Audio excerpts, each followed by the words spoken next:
ഇന്ന് പത്രം ഞാൻ വായിച്ചു. ഇന്ന് സ്ത്രീകളെ ഇന്നത്തെ മാതൃഭൂമി പത്രത്തിലുണ്ട്, സ്ത്രീകൾക്കും UAE ലിംഗസമത്വം അനുവദിക്കണമെന്ന്. അത് പറഞ്ഞതോടെയാണ് സ്ത്രീകളിലേക്ക് പോട്ടെ. അതായത് എല്ലാ മതങ്ങളും സ്ത്രീ വിരോധമാണ്, സ്ത്രീ നിഷേധമാണ്, സ്ത്രീ വിരുദ്ധമാണ്. ഇസ്ലാമാണ് അതിൻ്റെ മൂർധന്യത്തിൽ. ഇതിൽ ഏറ്റവും വലിയ ഒരു വിരോധാഭാസം എന്ന് പറഞ്ഞാൽ ഈ സ്ത്രീ വിരോധത്തെ, ആ വിരോധമാണ് അല്ലെങ്കിൽ ആ സ്വാതന്ത്ര്യത്തിൻ്റെ നിഷേധമാണ് ഞങ്ങളുടെ അവകാശം എന്ന് പറഞ്ഞുകൊണ്ട് അതിന് മുന്നിട്ടിറങ്ങുന്ന സ്ത്രീകൾ അങ്ങനെ ദാരുണാവസ്ഥ ഉണ്ട്.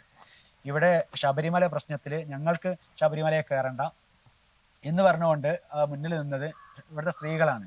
പണ്ട് സതി നിരോധിച്ച സമയത്ത് രാജാറാം മോഹൻ റോയ് ഇവിടെ പ്രവർത്തനം കൊണ്ട് സതി നിരോധിച്ച സമയത്ത് സതി ഞങ്ങളുടെ ജന്മാവകാശമാണെന്ന് പറയാൻ അന്നും ആൾക്കാരുണ്ടായിട്ടുണ്ട്. അവര് ജനിച്ച മുതലേ അവർക്ക് ആചാരം പിന്തുടരുന്ന ആൾക്കാരാണ്. ഇപ്പോഴും ഇത് ഗ്രേറ്റ് ഇന്ത്യ ജിയോബേസ് സംവിധാനം ചെയ്ത ഗ്രേറ്റ് ഇന്ത്യൻ കിച്ചൺ സിനിമ ഒക്കെ ഉണ്ടാകും നമുക്കറിയാം.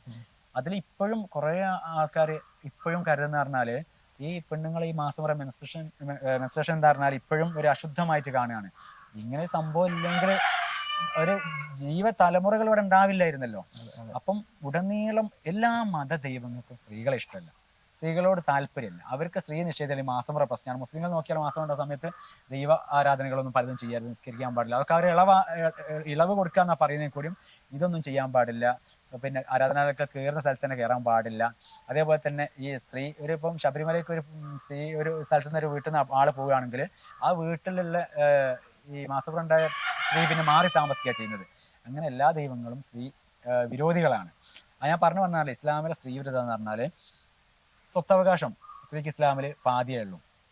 പിന്നെ ഇപ്പം ഒരാളെ മകന് മരിച്ചു കഴിഞ്ഞാൽ എനിക്കിപ്പം എൻ്റെ വാപ്പ് കുറേ സ്വത്തുണ്ട്, അപ്പോൾ ഞാൻ മരിച്ചു കഴിഞ്ഞാൽ എൻ്റെ മോന് അല്ലെങ്കിൽ മകളായി മരിച്ചെങ്കിൽ അവരുടെ പിൻതലമുറക്ക് സ്വത്ത് കൊടുക്കാൻ ഇസ്ലാമിൽ കൊടുക്കണമെന്നില്ല. അവർക്ക് താല്പര്യം മാത്രം കൊടുത്താൽ മതി, അർഹതല്ല. പിന്നെ സാക്ഷ്യം എന്ന് പറഞ്ഞാൽ വോട്ടവകാശം വരും. വോട്ടവകാശം പറയുന്ന സമയത്ത് ഇസ്ലാമിൽ അത് ഒരു പെണ്ണിന്റെ രണ്ട് സ്ത്രീയുടെ സാക്ഷ്യം ഒരു പുരുഷനുണ്ട്. അപ്പൊ ശരിക്കും 2 വോട്ട് വേണം ഇവിടെ നോക്കുന്ന സമയത്ത് സ്ത്രീക്ക്. പിന്നെ അങ്ങനെ നോക്കുന്ന സമയത്ത് ഇസ്ലാമിൽ ഉടനീളം സ്ത്രീയുടെ പിന്നെ ഖുർആനിൽ 4:34 പറയുന്നുണ്ട്, അനുസരണക്കേട് കാണിക്കുമെന്ന് നിങ്ങൾ ആശങ്കിക്കുന്ന പക്ഷം സ്ത്രീകൾ തല്ലാൻ പറയുന്നത്. അങ്ങനെ തന്നെ പറയുന്നത്.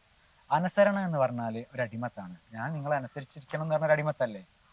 ഞാൻ എൻ്റെ വൈഫിനോട് ഞാൻ പറയുന്ന അനുസരിക്കണം എന്ന് പറഞ്ഞ ഒരു അടിമത്താണ്. അവിടെ തന്നെ പ്രശ്നമായി. 2 പിന്നെ കാണിച്ചാലല്ല, കാണിക്കുമെന്ന് ആശങ്കിച്ചാൽ തല്ലാനാണ് പറയുന്നത്. ഈ തല്ല എന്ന് പറഞ്ഞാൽ ഇപ്പം ഞാൻ എൻ്റെ ഭാര്യ തച്ചോളം കേസ് കൊടുത്താൽ ഞാൻ പെടുക, അപ്പൊ അത് ക്രിമിനൽ കുറ്റമായി മാറും. അപ്പം പിന്നെ സ്ത്രീ ഭരണം നടത്തിയ ഒരു ജനതയും രക്ഷപ്പെട്ടിട്ടില്ല എന്ന് ഒരു ഹദീസുണ്ട് മുഹമ്മദ് നബിയുടെ. പക്ഷെ നമ്മളിപ്പം നോക്കുകയാണെങ്കിൽ ഒരുപാട് രാജ്യങ്ങളിലെ സ്ത്രീ ഭരണാധികാരികൾ പലയിടത്തും ഉണ്ട്. പിന്നെ ഈ നമ്മളെ ഇന്ത്യയിൽ തന്നെ ഒരുപാട് ഭരണം നടത്തിയ ആളാണ് ഇന്ദിരാഗാന്ധി. ഇപ്പം കമല ഹാരിസൺ ആണ് ഇവിടേക്ക് മത്സരിക്കുന്നത്. ഇപ്പോഴത്തെ നമ്മളവിടെ പ്രസിഡന്റ്, മുൻ പ്രസിഡന്റ് ഒക്കെ സ്ത്രീകളായിരുന്നു.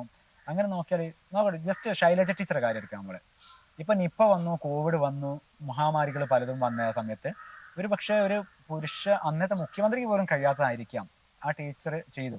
അതിന് കുറെ യുവനോട് അംഗീകാരം വരെ കിട്ടി. അപ്പൊ ഒരു സ്ത്രീ ആയിരുന്നു അത്.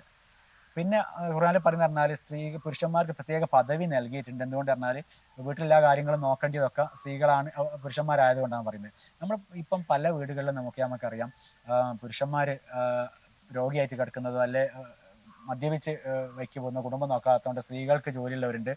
അല്ലാതെ തന്നെ സ്ത്രീകൾക്ക് തന്നെ ഒരുപാട് ഉന്നത ജോലിയുള്ളവരുണ്ട്, പുരുഷന്മാർക്ക് നേരെ താഴ്ന്ന ജോലിയുള്ളവരുണ്ട്. അങ്ങനെ നോക്കിയ ആധുനിക കാലം മാറിപ്പോയി. ഖുർആനിൽ എനിക്ക് തോന്നുന്നു 3:14 ഒരായത്താണെന്ന് തോന്നുന്നത്. ഖുർആനിൽ പറയാണ്, സ്ത്രീകൾ, കുതിരകൾ, പുത്രന്മാര്, അങ്ങനെ പറഞ്ഞ കുറെ സാധനങ്ങളെ പേര് പറഞ്ഞിട്ട് ഇവരൊക്കെ മനുഷ്യന്മാർക്ക് അവര് മോഹിക്കുന്ന വസ്തുക്കളാണ്. അതിന്റെ ഒരു ആയത്തെ ഞാൻ പറയുന്നത് കറക്റ്റ്നെസ് ഇല്ലെങ്കിലും അങ്ങനെയാണ് വരുന്നത്. അപ്പൊ സ്ത്രീകളും ഈ സാധനങ്ങളും കുതിരകളും പിന്നെ സ്വർണ്ണ കൂമ്പാരങ്ങള് ഇതെല്ലാം മനുഷ്യന്മാർ മോഹിക്കുന്ന വസ്തുക്കളാണ്. പക്ഷെ അതൊന്നും അല്ല, അള്ളാഹുവിന്റെ അടുക്കലാണ് സംഭവം എന്ന് പറയുന്നത്. അപ്പം സ്ത്രീകൾ എന്ന് പറഞ്ഞിട്ടാണ് പറയുന്നത് മനുഷ്യന്മാർ. അപ്പൊ സ്ത്രീകളവിടെ മനുഷ്യന്മാരല്ല. അതായത് ഖുർആൻ പച്ചക്ക് പറയാണ്, ഖുർആൻ 3:14 പറയാണ് സ്ത്രീകൾ മനുഷ്യന്മാരല്ല എന്ന്. ഇങ്ങനെ എവിടെ നോക്കിയാലും ഇപ്പം തന്നെ ഞാൻ നോക്കട്ടെ, ഇവിടെ എനിക്ക് വേണമെങ്കിൽ അല്ലെങ്കിൽ ഇസ്ലാമിലുള്ള ഒരാൾക്കും പിന്നെ ഇവിടെ 4 പെണ്ണ് കെട്ടാം. മുഹമ്മദ് നബി കെട്ടിയും കെട്ടാതെയും അടിമ സ്ത്രീകൾ ഉപയോഗിക്കായിരുന്നു, ശരീരം ദാനം ചെയ്തവർ ഉപയോഗിക്കായിരുന്നു, അങ്ങനെയൊക്കെ ഉണ്ടായിരുന്നു.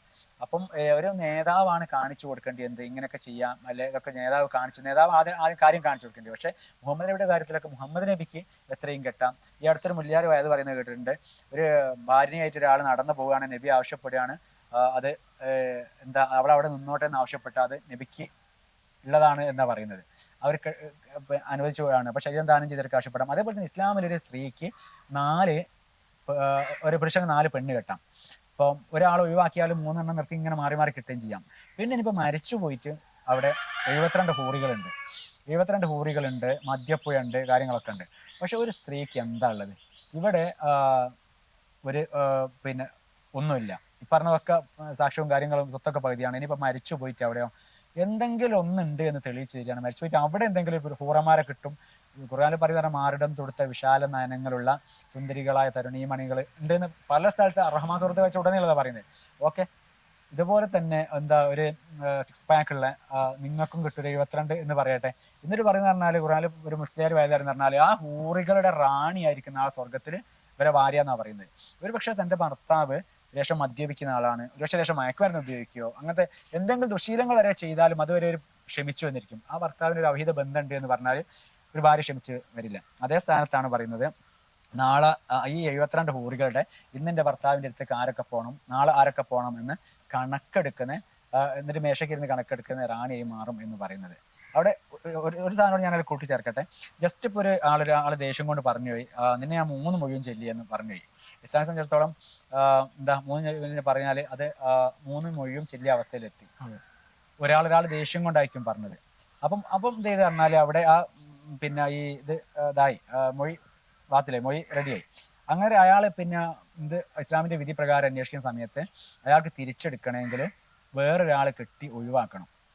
അത് മാത്രം പോരാ, ഈ ഒഴിവായത് കൊണ്ട് ഈ സ്ത്രീ ആദ്യം 3 മാസം ഇരിക്കണം. ആ കാലാവധി കഴിഞ്ഞതിന് ശേഷം വേറൊരാൾ കെട്ടണം. കെട്ടിയാലും പോരെ, ഇസ്ലാമിക ഫിഖ് ഗ്രന്ഥങ്ങൾ കറക്റ്റ് പറയുന്നുണ്ട്, അവർ ഭാര്യ ഭർത്താക്കാൻ പോരെ കഴിയണം ഒരു ദിവസമെങ്കിലും. കഴിഞ്ഞിട്ട് അയാൾ ഒഴിവാക്കി പിന്നെ ഈ സ്ത്രീ 3 മാസം എത്ര ഇരിക്കണം. ഇത്രയൊക്കെ കഴിഞ്ഞാലേ പിന്നെ അയാൾക്ക് തിരിച്ചെടുക്കാൻ പറ്റും. അപ്പം ഈ സ്ത്രീ ഒരു രീതിയിലും ഒരു തെറ്റും ചെയ്തിട്ടില്ല. പക്ഷെ ഈ പുരുഷൻ തെറ്റ് ചെയ്തതിനും സ്ത്രീ അനുഭവിക്കേണ്ടെന്ന്. പുരുഷന് വേണേൽ എന്ത് ചെയ്യാം, 4 ഭാര്യമാരുണ്ടെങ്കിൽ അവരെടുത്തേക്ക് പോവാം, അടിമസ്ത്രീകൾ എടുത്തേക്ക് പോവാം, ഒക്കെ ചെയ്യാം. അപ്പം ഇസ്ലാമിലെ സ്ത്രീ എന്ന് പറഞ്ഞാൽ ഇങ്ങനെയാണ്. പക്ഷെ അത് സ്ത്രീ മനസ്സിലാക്കുന്നില്ല. അതായത് കൂട്ടിലിട്ട ഈ സ്വാതന്ത്ര്യമാണ് ആ സ്വാതന്ത്ര്യം എന്നാണ് അവൾ വിചാരിക്കുന്നത്. ഒരു അടിമ ഒരിക്കലും താൻ അടിമയാണെന്ന് മനസ്സിലാക്കാത്തടത്തോളം കാലം സ്വാതന്ത്ര്യത്തിന്റെ വില തിരിച്ചറിയില്ല.